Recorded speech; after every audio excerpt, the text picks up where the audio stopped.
Films are very exhausting, so you better pick something that means something to you. You cannot say there's a magical treatment or recipe that runs through all of Brad Pitt's films. People respond to him when he's on the screen, and that's a very rare quality and one that he's always had from Thelma and Louise on. Don't you wait up. I plan on eating the rest of this when nobody's looking. The part in A River Runs Through It that Brad Pitt took was a very interesting choice. His hair was made more blonde. He actually looked like a young Robert Redford. I think that the father embodied in his sons the desirability of perfection. It was religious. It was a religious matter. See, we're dealing with a guy here who's got desires, has beliefs and things, attractions that do not fall in his family's plan, right? On the way he was raised. California, with a K. California was an incredibly violent film, very risky undertaking again for Brad Pitt. It holds a place in his career because it shows him as a ruthless killer. Brad was one of the first people we thought of. He had the charisma. Well, how y'all doing? And the looks, and I felt there could be this sort of streak in him. It could be pretty volatile. Hell, the character was made for me. Brad next went into Legends of the Fall, which was directed by Ed Zwick, another big Hollywood player. This sweeping, melodramatic love story, which also starred Anthony Hopkins and Julia Ormond, really took Brad Pitt onto the level of major worldwide heartthrob. She has a desire to be needed and a need to be desired. All of those things are in Tristan. I'm flesh and blood, but not human. The Interview with the Vampire was very interesting for Brad Pitt because here he was up against arguably Hollywood's biggest star at the time, Tom Cruise. You're a vampire who never knew what life was until it ran. And it was really one of the most high-profile films of its day. It was a very daring film for Warner Brothers to make. Louis trapped and he can't get up, he can't do anything. And I have a hard time watching people, you know, who don't take action. I kept wanting, you know, to get up and yell or stand or do something. I think he's just looking for a code, a moral code. You know, what am I? Why do I do these things? You like what you do for a living?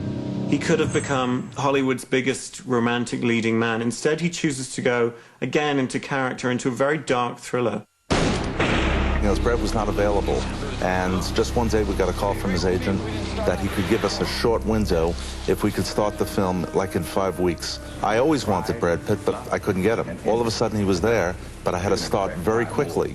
Ordinarily, we have about 3 months of prep to start a movie. I had to do this in 5 weeks. And 7 was where he met Gwyneth Paltrow, and their spark started flying. And she was a relative unknown at the time. Let's finish it. People were surprised that Brad Pitt took a role now in 12 Monkeys. It was a supporting performance. Very grateful to Terry for giving me the shot, because it's normally something, you know, that I wouldn't be cast for. And he took a big chance. Right.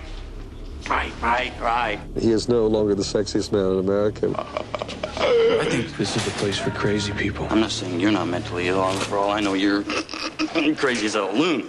Brad Pitt is completely out of his mind. Brad Pitt really did a great job in this film. 12 Monkeys got him an Oscar nomination. 12 Monkeys gave him legitimacy that he didn't really have before. Welcome to Fight Club. Second rule of Fight Club is you do not talk about Fight Club. Fight Club is an extraordinary film. It reteamed Brad with David Fincher, the very daring director of Seven. How much can you know about yourself if you've never been in a fight? Oh. Ow! You hit me in the ear! It's about two guys who start this amateur boxing league for underprivileged youth and the woman who comes between them. It co-starred him with Edward Norton. You are by far the most interesting single-serving friend I've ever met. I think these roles show off a real talent for brooding that Pitt does so well, and it's not nearly as easy as it appears to be. 7 Years in Tibet was not a major hit for him in the US. In fact, it was a relatively small film, although it got him good press. If you look at the rest of the world, it was actually a huge mega hit there. I really think it shows Brad Pitt's staying power with global audiences. Brad Pitt then went mainstream with 3 big Hollywood movies. Brad comes having prepared, knowing the scene, but hoping he's going to find some spontaneity that'll take him off and it'll do this or that. That could be a recipe for disaster, but in this case it wasn't. It was good. Most interesting to me about the Bishop character was the conflict of the nature of the job versus having a relationship. He'd be working for me, mostly undercover. Give me another one. Guy on the bench. Loitering, up to no good, definite threat. Guy in the gray sweater. Gray sweater. Gray sweater? Gray sweater. Don't forget what's right in front of you. Gray sweater, low IQ, terrible hygiene, lousy with the ladies, definite threat. I'm fond of Brad. I mean, he can't remember his lines, but... We broke up. She has complaints. I don't have complaints, but she has complaints. Exactly!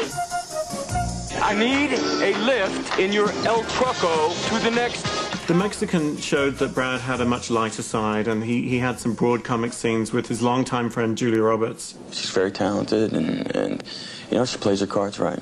Do you have any idea what I have been through these last few days? Whatever you've been through, multiply it by 1,000 times and left some vague conception of where I'm at. Well, I didn't say where all the makeout scenes with Brad Pitt, but I did say, how is it that we're telling what I think is quite a beautiful romantic story, and these people never hug or kiss once in this whole movie? I found that kind of odd, regardless of the Brad Pitt of it all.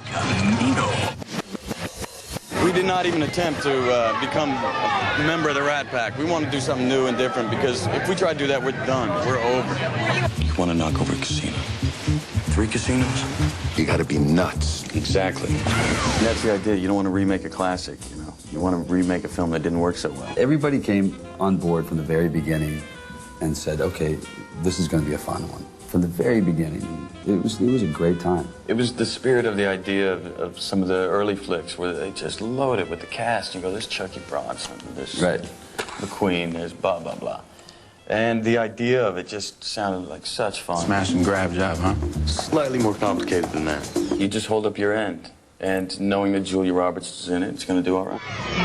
Dude, it's the Rat Pack. Troy was another enormous Hollywood movie that Brad was carrying. It was a very expensive action movie based on the Iliad. It was a tough shoot because of arduous locations and the scope and the scale. And it opened pretty well here and did about $150 million. But the real success of the film was in international territories, where it grossed $350 million. I will tell you this, my wife liked the costume. Is that good for anyone?